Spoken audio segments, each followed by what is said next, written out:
For 3 years running, Ontario has not enforced its rules requiring tradespeople, such as electricians, auto mechanics and plumbers, to be certified, CBC News has learned. Enforcement of Ontario's compulsory certification of licensed trades ground to a halt right after Premier Doug Ford's government took office. It means that since the middle of 2018, there has been no provincial oversight of whether the people working in Ontario's licensed trades actually have the credentials to do the work. It's like having an environmental act with no enforcement, said Patrick Dillon, business manager of the Provincial Building and Construction Trades Council, a grouping of labor unions.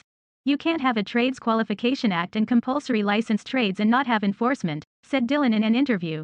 The lack of enforcement affects not just tradespeople, but also potentially anyone who hires an electrician, a plumber or a mechanic. You as a consumer pay a premium dollar to have your car serviced, said Lou Trottier, owner of All About Imports, an auto service garage in Mississauga, Ont. If you find out it was done by an unqualified, unlicensed person, it kind of leaves a bad taste in your mouth, doesn't it? The mandate to enforce the province's skilled trade certification rules lies with the Ontario College of Trades, OCOT, an agency created in 2009. Ford made a campaign promise to scrap the college, describing it as burdensome red tape for businesses. His government passed legislation in the fall of 2018 to begin winding it down. However, OCOT still exists and was supposed to continue carrying out its core duties, including enforcing credentials in the trades where licensing is compulsory. It's illegal to practice any of those trades in Ontario without the proper certification. It's also illegal for an employer to hire someone who isn't authorized to perform the work of those trades. One of the main responsibilities of the college is to ensure that individuals performing the skills of compulsory trades have the training and certification required to legally practice this trade in Ontario, says a current statement on the OCOT website.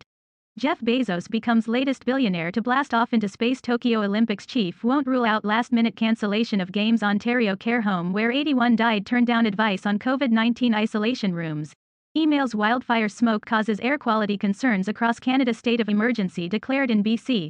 Wildfire explodes in wine country. 2 dead after crash near Toronto Pearson Airport. What to expect with flexible working arrangements in the near future. Provincial and international travel post COVID-19 restrictions. Businesses, seniors' homes protecting against smoke. Manitoba First Nations evacuated due to smoke. WILDFIRES COVID-19. BC reports 76 new cases, along with no new deaths. Indigenous culture-based school opening in Peterborough in September. Restaurants and bars having trouble hiring enough staff. BC declares a provincial state of emergency due to the wildfires. Stage 3 brings more people to restaurants amid a hospitality worker shortage. COVID-19 shot could be mandatory for Horizon Health Network staff. There is little evidence the agency has carried out that responsibility over the past 3 years. College inspectors found more than 4,200 people working without proper authorization in the licensed trades in each of 2015 and 2016, the last full years for which figures are available.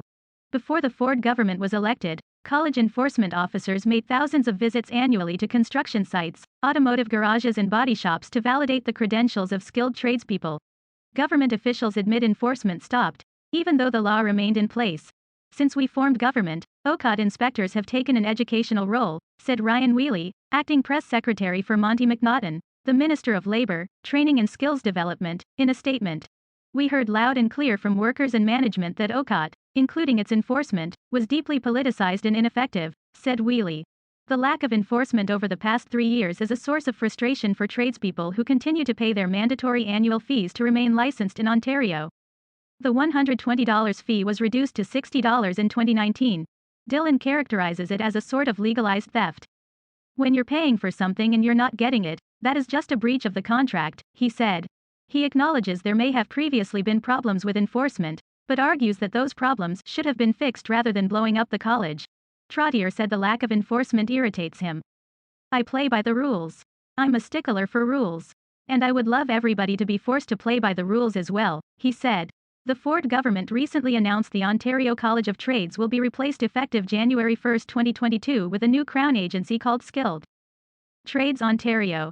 As we move forward this summer, we'll ensure that the compliance and enforcement regulations are worked through, McNaughton told CBC News on Tuesday. I can assure everyone out there working in the trades that we'll ensure that enforcement is present on job sites.